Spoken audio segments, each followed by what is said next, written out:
Des membres de la centrale. Performance project. Making drawings on the computer. Ce qui est bien à la centrale, c'est que tout est possible.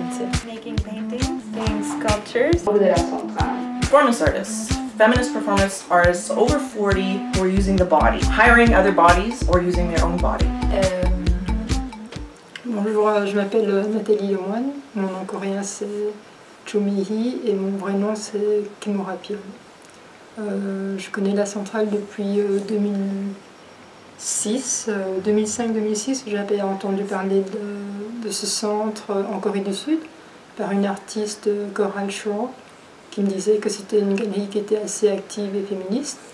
Et donc, elle m'avait dit que si je venais à Montréal pour des vacances ou pour y rester, et que ce serait bien de les contacter pour pouvoir m'impliquer artistiquement.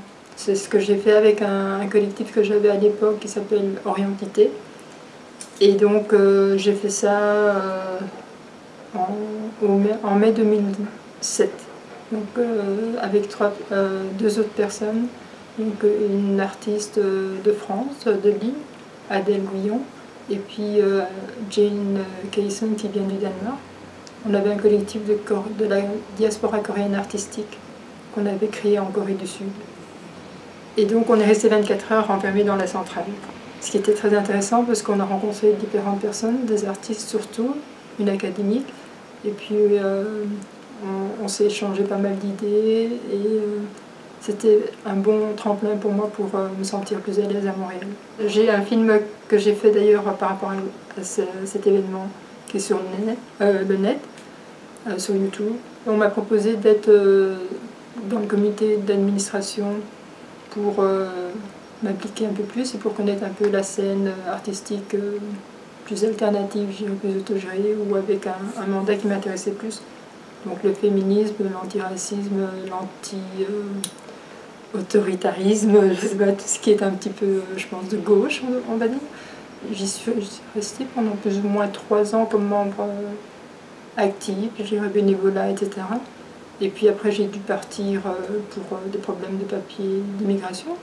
Et donc là je reviens en 2014 avec mes papiers, donc j'aimerais bien me réimpliquer là-dedans, différents niveaux. Voilà. Le comité d'administration était assez varié, il y avait des anglophones, des francophones, il y avait aussi des gens qui venaient d'Amérique du Sud. Donc c'était assez varié, je trouvais ça intéressant de voir chacun sa position, comment on s'arrangeait, puis aussi cette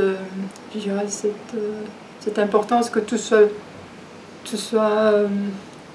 égalitaire en gros, donc par rapport au salaire, par rapport à l'autonomie des gens, par rapport à la flexibilité des horaires, etc. Et au respect, je pensais que c'était important. C'est vrai qu'il y a toujours comme partout parfois des frictions, mais c'était bien qu'on était dans une idée de vouloir faire fonctionner la galerie, qui est la plus vieille galerie de Montréal, je ne sais pas du Canada, mais féministe, donc il y a quand même cette volonté de vouloir faire fonctionner un mandat qui n'est pas tellement représenté finalement dans la culture, principalement masculine évidemment. Évidemment c'est triste à dire, mais bon, je pense que le fait qu'elle soit là et qu'elle continue à s'ouvrir aussi à d'autres, comme l'Amérique du Sud ou d'autres continents, c'est de aussi pouvoir faire des échanges aussi, d'autres réalités. Puis depuis, je crois que c'est 2010 ou quelque chose comme ça, il y a eu un changement de mandat, donc ils ont une upgrade de mandat avec les gens de minorités comme les trans, etc. Qu'est-ce qu'une femme aussi, est-ce que c'est une cis-femme ou non? Donc ça c'était intéressant, le débat qu'il y a eu à ce moment-là.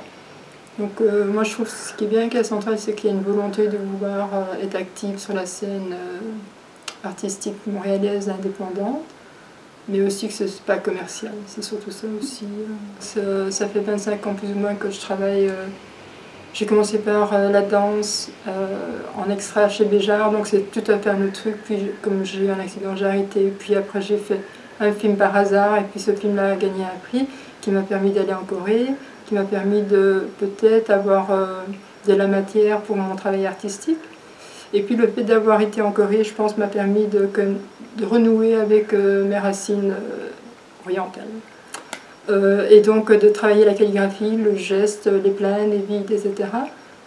J'ai habité à partir de 1993 en Corée du Sud, donc j'étais jeune adulte pendant 13 ans, ce qui m'a quand même qui a fait pas mal de temps pour non seulement développer mon travail artistique, qui n'était pas mon premier but en soi, mais qui s'est développé parce que j'en avais marre de mon travail social que je faisais en Corée, qui était en fait détective pour la recherche des parents biologiques pour les enfants, enfin pour les adultes adoptés, devenus adultes.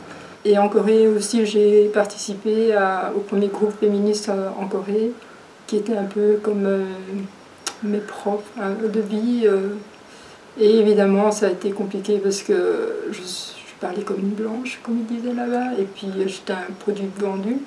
Donc c'était pas toujours facile, mais d'un côté ça aussi forge un caractère et aussi ça développe une pratique artistique qui est devenue plus militante. Donc mélanger l'art avec, donc moi je m'appelle artiviste un petit peu, pour combiner les deux.